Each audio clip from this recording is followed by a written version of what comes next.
उमापतिं सुरगुरुं वन्दे जगत्कारणं वन्दे पन्नगभूषणं मृगधरं वन्दे पशूनां पतिं वन्दे सूर्यशशाङ्कवलिनयनं वन्दे मुकुन्दप्रियं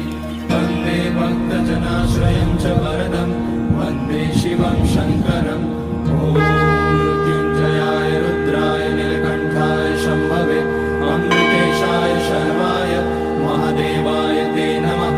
नमस्तेऽस्तु भगवन् विश्वेश्वराय महादेवाय त्र्यम्बकाय त्रिपुरान्तकाय त्रिकाग्निकालाय कालाग्निरुद्राय नीलकण्ठाय मृत्युञ्जयाय सर्वेश्वराय सदाशिवाय श्रीमान् महादेवाय नमः।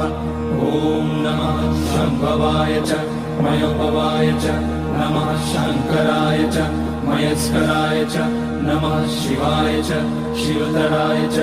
ॐ त्र्यम्बकं यजामहे सुगन्धिं पुष्टिवर्धनम् उर्वारुकमिव बन्धनान् मृत्योर्मुक्ष्यमामृतात् नागेन्द्रहाराय त्रिलोचनाय भस्माङ्गराय महेश्वराय चन्द्रार्कवेश्वानरलोचनाय तस्मैवकाराय नमः शिवाय यज्ञस्वरूपाय जटाधराय पिनाकहस्ताय सनातनाय दिव्याय देवाय दिगम्बराय तस्मैकाराय नमः शिवाय पञ्चाक्षरमिदं पुण्यं यः पठेत शिवसन्निधौ शिवलोकमवाप्नोति शिवेन सह मोदते।